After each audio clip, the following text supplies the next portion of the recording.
वैसे तो आज का विषय है, थोड़ा हम आधा घंटा ही चर्चा करेंगे इसके ऊपर, कि उसके बाद फिर दूसरा कार्यक्रम भी है।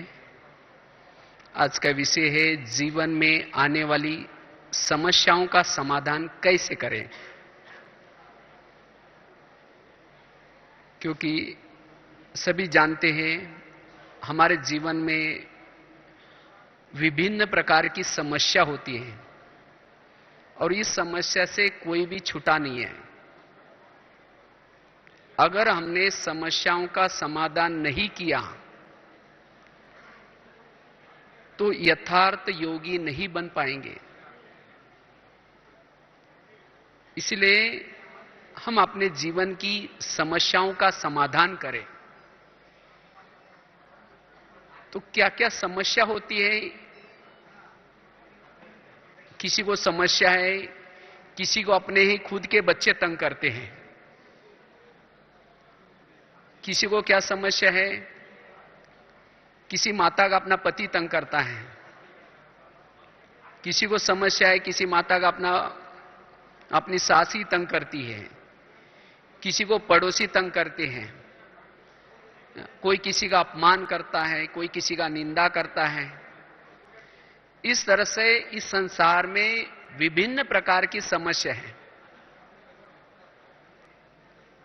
और जब तक हम इस समस्याओं का समाधान नहीं करेंगे तब तक योगी नहीं बन सकेंगे, प्रभु मिलन का आनंद नहीं ले सकेंगे।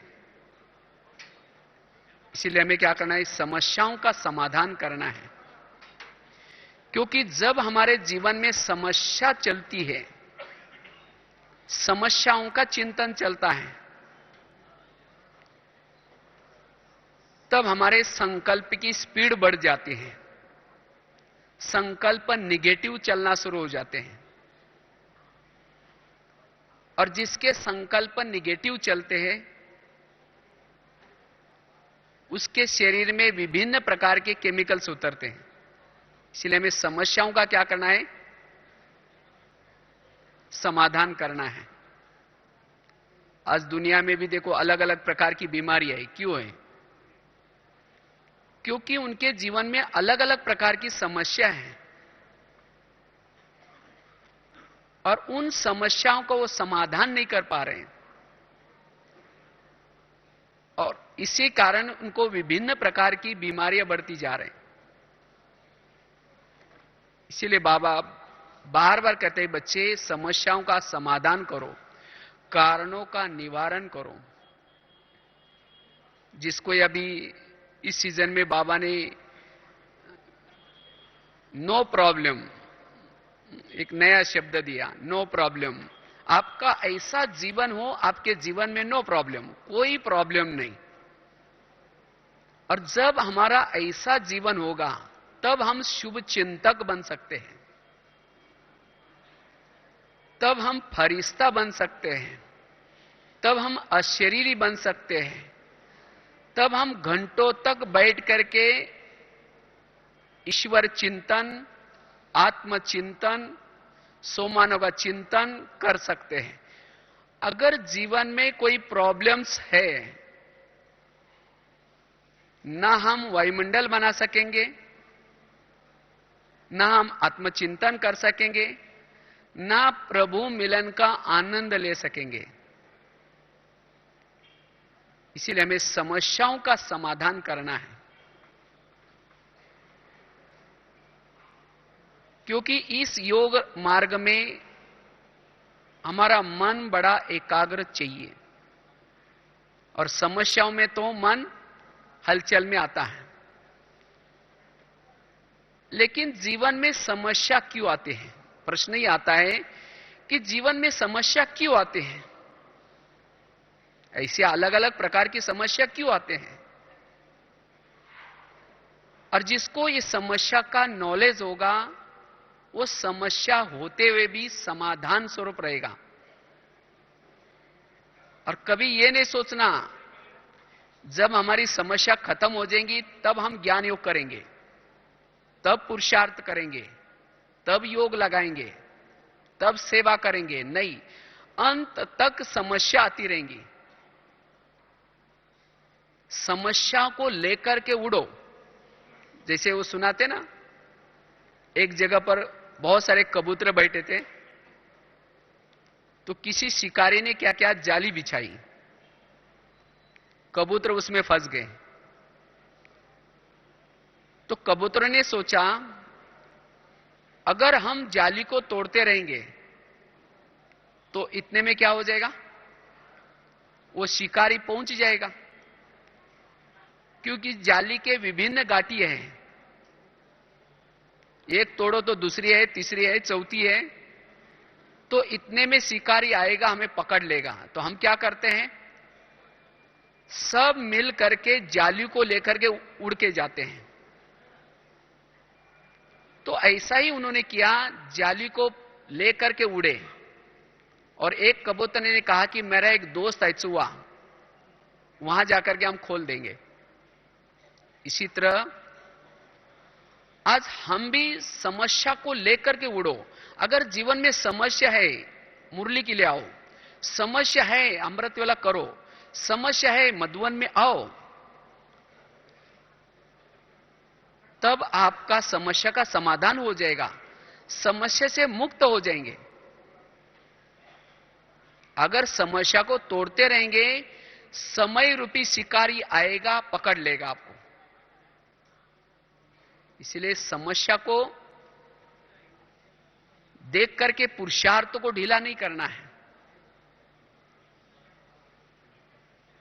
तो इसीलिए समस्या आएंगी, और यह भी नहीं सोचना कि बाबा के ज्ञान में चलना अर्थात समस्या न आना, ऐसा नहीं है।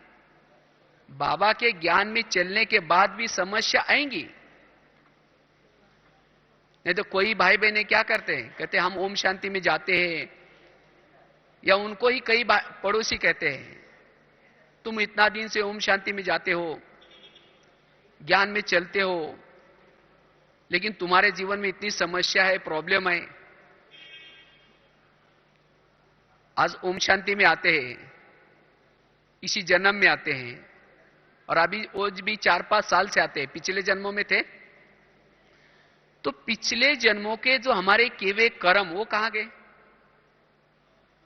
इसीलिए हमें समस्याओं का समाधान करना है, समस्याओं में हल के रहना है। तो आपको बता रहे थे जीवन में समस्या क्यों आते हैं।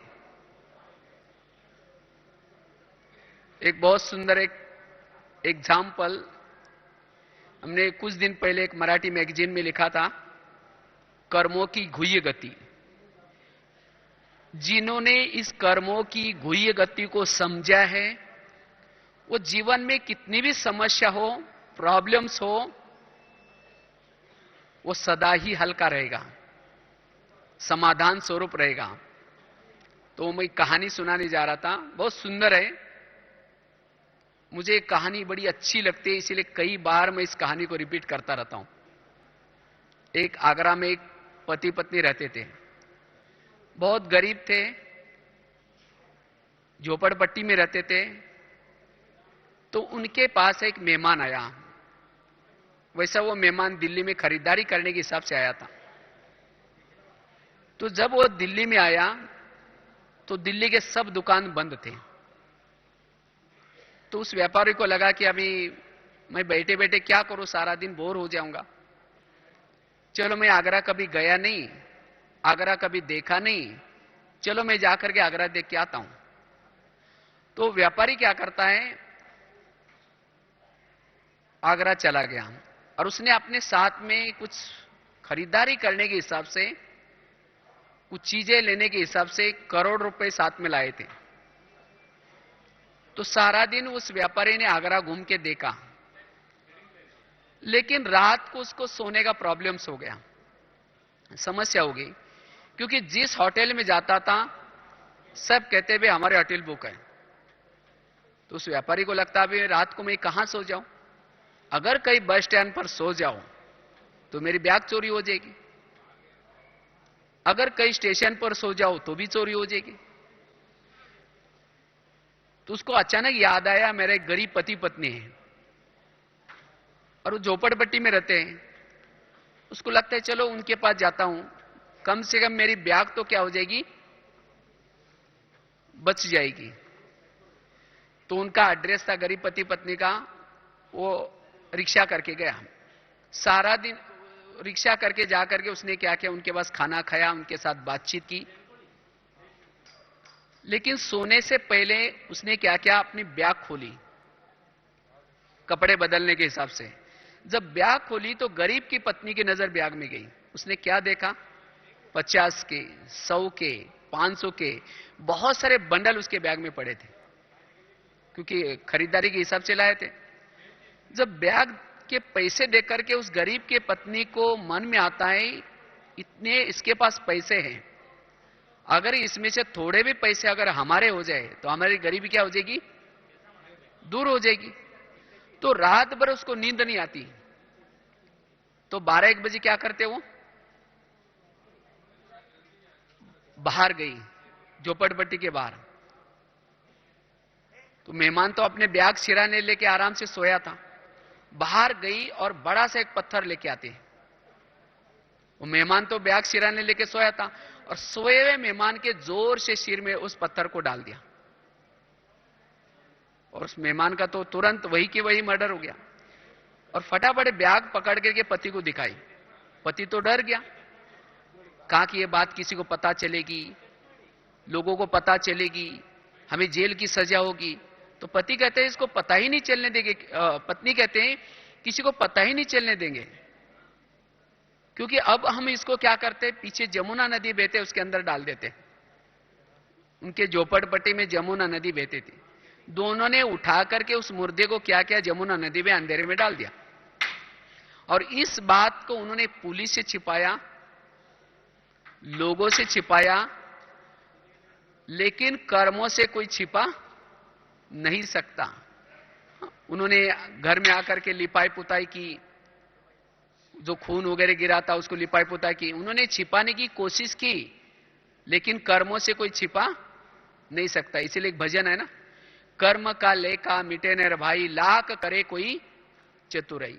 कर्मों का फल इसी जन्म में, अगले जन्म में या कोई ना कोई जन्म में अवश्य मिलता है। अगर कांटे बोए हैं तो कांटे मिलेंगे, अच्छे किए तो अच्छा ही मिलेगा। आखिर उन्होंने दोनों ने क्या किया, उसी पैसे से एक प्लॉट लिया, एक बिल्डिंग बना दी, दुकान खोला, अपने लिए गहने वगैरह बना दिए, एक गाड़ी खरीद की, अच्छे कपड़े वगैरह सिलाई की। उनकी गरीबी दूर हो गई।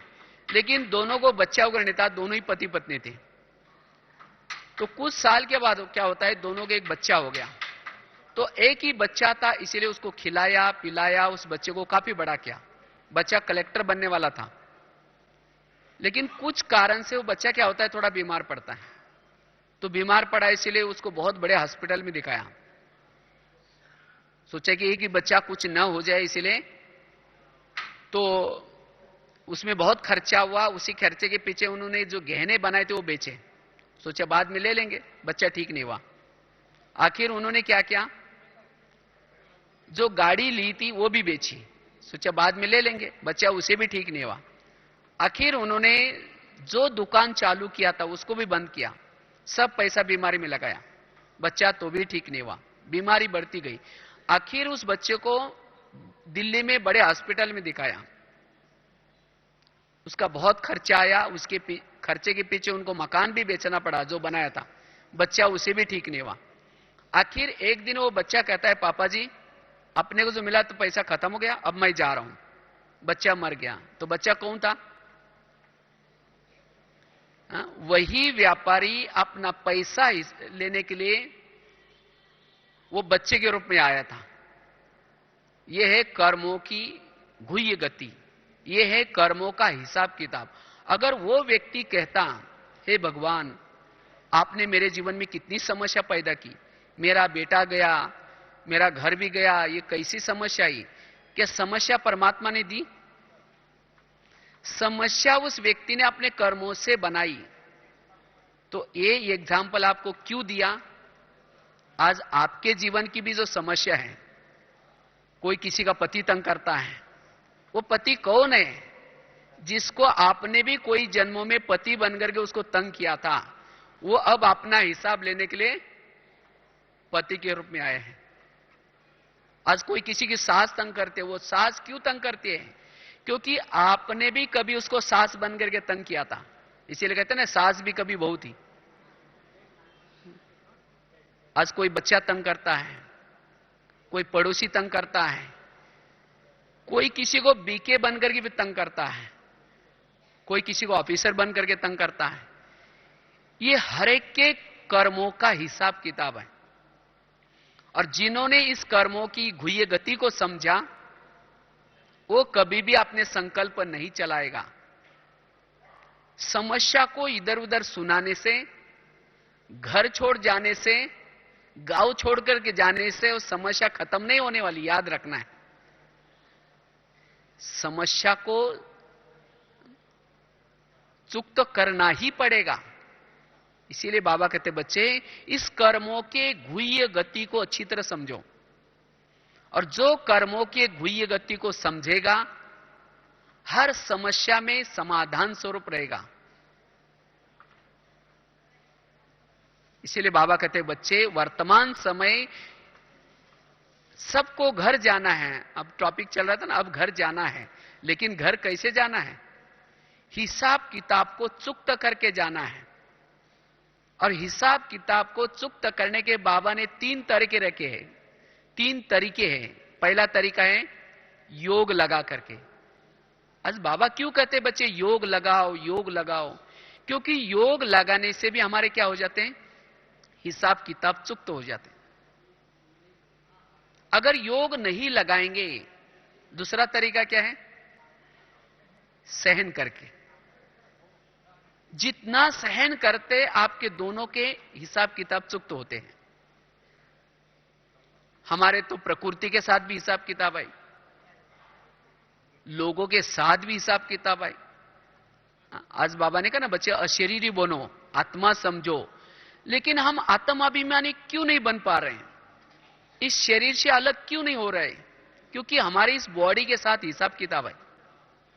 अगर कोई किसी के घर में रहता है और घर छोड़ करके जाएगा और उसका किराया देना बाकी है, छोड़ेगा वो?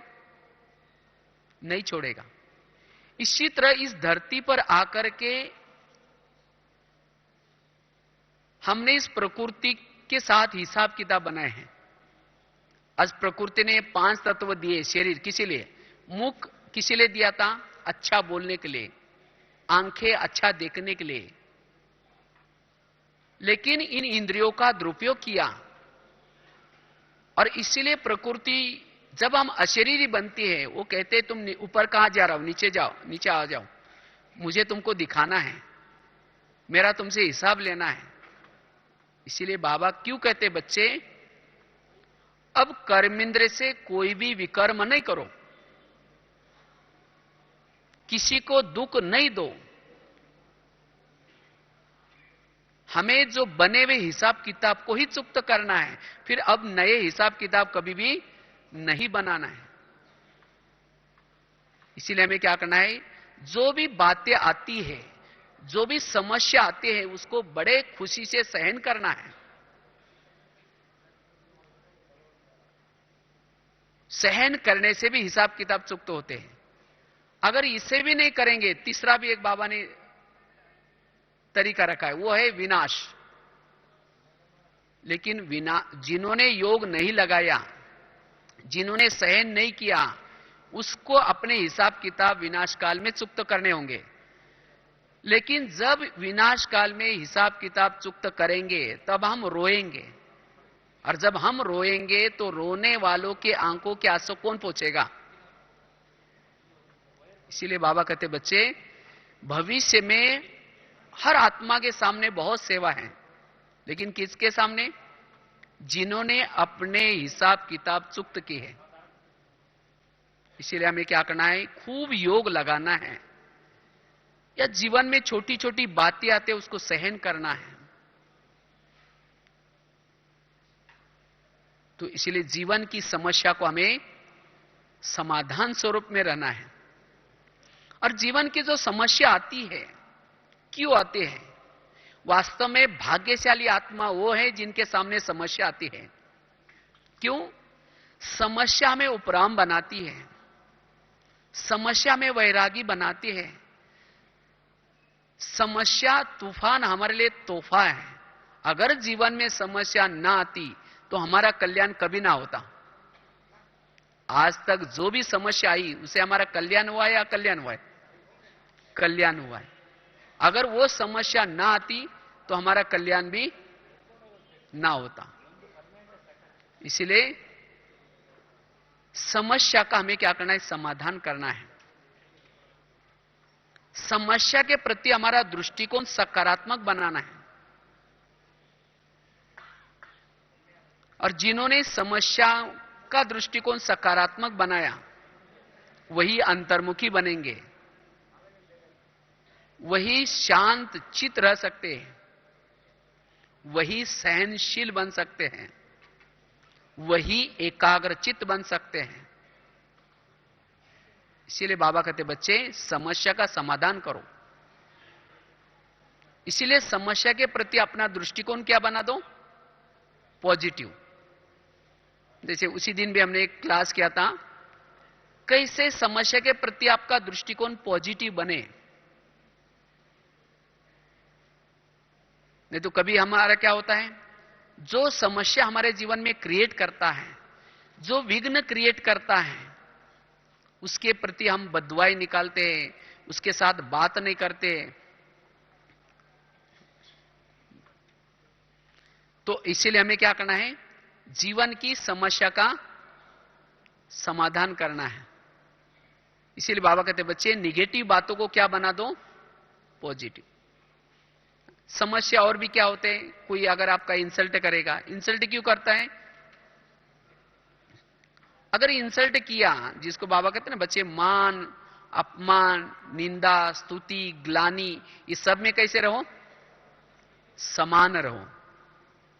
इस सभी बातों में हमें क्या करना है? समान रहना है। अगर उसका चिंतन करेंगे तो योगी नहीं बन सकेंगे। आज कई भाई बहनों का योग नहीं लगता। क्यों नहीं लगता? क्योंकि समस्या का चिंतन चलता है। जो समस्या क्रिएट करते हैं उनका चिंतन चलता है। और इसीलिए जब भी योग में थोड़ा देर बैठेंगे, शुरू तो करेंगे मैं आत्मा हूं, शांत स्वरूप हूं, फिर कहेंगे मेरे को उन्होंने क्यों कहा, मेरे को ऐसा क्यों कहा, फिर कहेंगे कोई बात नहीं मैं आत्मा हूं शांत स्वरूप हूं, फिर कहेंगे मेरे को ही क्यों कहा, मेरे साथ ही ऐसा व्यवहार क्यों करते। इसीलिए हमें क्या करना है? समस्याओं का समाधान करना है। बाबा ने कहा ना बच्चे छोटी छोटी बातों को क्या करो? ये छोटी छोटी बातें, समस्या की बातें हमें फरिश्ता बनने नहीं देंगी, अशरीरी बनने नहीं देंगी। इसलिए यहां से जाने से पहले क्या करो? पक्का ये करके जाना है कि बाबा मेरे जीवन में नो प्रॉब्लम, कोई भी समस्या नहीं है। अगर समस्या आई भी है वो बाबा की गिफ्ट है। ये बाबा ने इतना अच्छा ड्रामा रचा है, इतना अच्छा खेल रचा है। इसलिए जीवन में हमें नो प्रॉब्लम ये पाठ क्या करना है? पक्का करना है। तभी घंटा बैठ करके योग लगा सकेंगे। इसलिए समाधान स्वरूप, और वही मनन चिंतन कर सकेंगे, अंतर्मुखी बन सकेंगे। आज तक जो समस्या आई उन्होंने हमारा भला किया, और अभी भी जो समस्या आएंगी उससे भी हमारा भला होगा। इसलिए गीता का सार क्या है? जो हुआ अच्छा हुआ, जो हो रहा है अच्छा हो रहा है, जो होगा वो भी अच्छा। अगर जो हुआ वो ना होता तो आज यहां हम सुख से नहीं बैठते। लास्ट में इसकी बात सुना करके पूरा करेंगे। कहते एक रामायण की उसी दिन में मैंने घटना सुनाई थी, लेकिन बहुत अच्छी है, इससे समस्या का समाधान होगा। कहते एक रामायण में बताते राम राजा बनने वाले थे, लेकिन रात में आकर के मंत्रा ने क्या किया?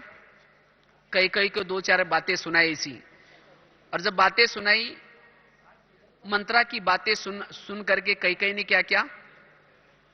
राम को वनवा में भेजा। वनवा में गया, सीता गई, लक्ष्मण गया, और तीनों घर से चले गए। वियोग के कारण दशरथ ने प्राण त्यागा। ये सब किसने किया? मंत्रा ने। तो अगर हम मंत्रा को देखेंगे तो हमारी भावना कैसी चलेगी, अच्छी या बुरी? सब कहेंगे देखो इस बुढ़िया के कारण उनका घर टूट गया, राम को वनवास हुआ, जंगल में रहना पड़ा, खाने का प्रॉब्लम, सोने का प्रॉब्लम, ये सब किसके कारण? मंत्रा के कारण। लेकिन मंत्रा ने जो किया वो बहुत अच्छा किया। अगर मंत्रा ऐसा काम ना करती, राम राजा बनने वाला था। अगर राजा बनता तो जंगल में नहीं जाता, जंगल में ना जाता तो सीता की चोरी नहीं होती, अगर सीता की चोरी ना होती रावण को ना मारता, अगर रावण को ना मारता तो राम की महिमा भी कोई नहीं गाता। तो राम को महिमा योग्य किसने बनाया? मंत्रा ने। तो राम मंत्रा को दुआ देगा या बदुआ देगा? दुआ। यह है उस विघन का सकारात्मक दृष्टिकोण। इसी तरह ड्रामानुसार हर ब्राह्मणों के पास या हर इंसान के पास एक दो मंत्राएं जरूर होती है, और वो किसी लिए है? हमारा कल्याण करने के लिए। लेकिन आज हमारे जीवन की समस्या और कोई नहीं, वही मंत्रा की समस्या है। आज यहां तो बहुत अच्छे हैं, हल्के हो गए, मजा आ रहे, कोई प्रॉब्लम नहीं, लेकिन घर में जाने के बाद उसी मंत्रा का मुंह देखा, फिर कहेंगे फिर ऐसी करती है, फिर वही चिंतन चलेगा। इसीलिए बाबा ने उस मंत्रा को आपके ड्रामा में इसीलिए रखा है, इसीलिए पड़ोसी रखा है, उससे आपका कल्याण होने वाला है, उससे ही आप महिमा योग्य बनने वाले हैं।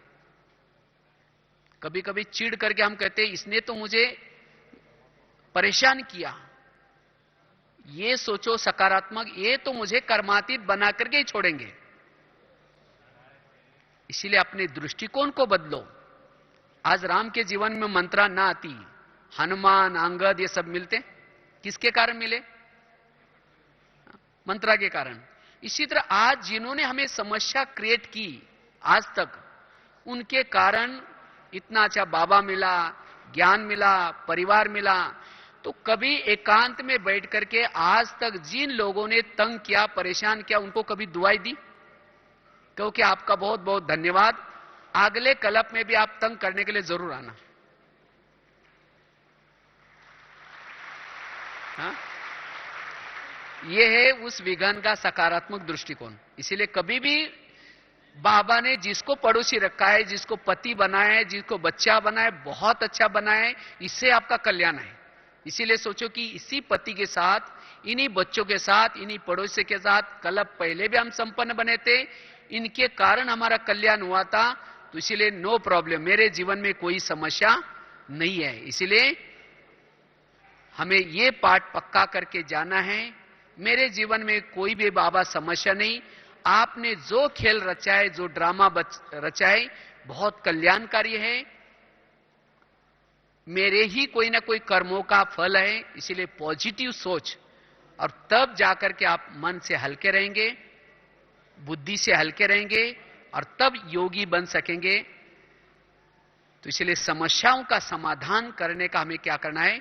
पक्का पाठ करके जाना है। और इसलिए नकारात्मक बातों को क्या बनाएंगे? सकारात्मक। अगर कोई गाली दे, समझो गाली नहीं दी, मेरे पर गुलाब का फूल डाल दिया, और इससे आपके जीवन में सहन शक्ति का गुण आएगा। और जिसके जीवन में सहन शक्ति का गुण इस ज्ञान मार्ग में अच्छा है, वही इस ज्ञान मार्ग में बहुत आगे बढ़ सकता है। बाकी सभी गुण उसके जीवन में आ सकते हैं, वही योगी बन सकता है। इसलिए कल बाबा का दिन है, तो जो भी कुछ अंदर समस्या है, तो बाबा को थैंक्स दो। बाबा आप डायरेक्टर हैं, आपने जो खेल रचा है बहुत अच्छा रचा है।